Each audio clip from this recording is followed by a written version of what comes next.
creativity, distinctiveness, making the licence fee work harder.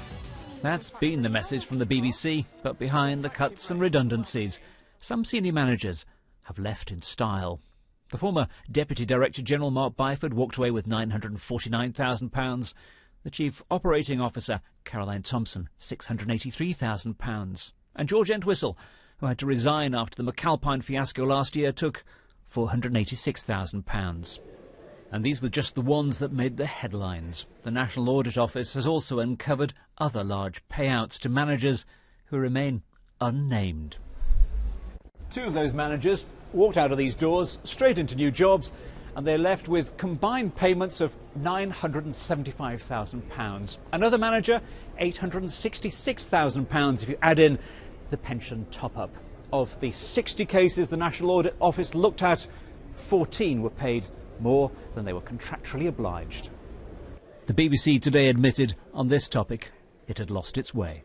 No one is saying that there weren't mistakes here. There were mistakes made. It's not a mistake, it's just paying more than you have to. Why would anyone do that? Well, because these were complex negotiations about making sure that people would leave the BBC without going to court or on terms which were good for the BBC. So overall it was about reducing the amount of money that we were paying out to people. To go quietly?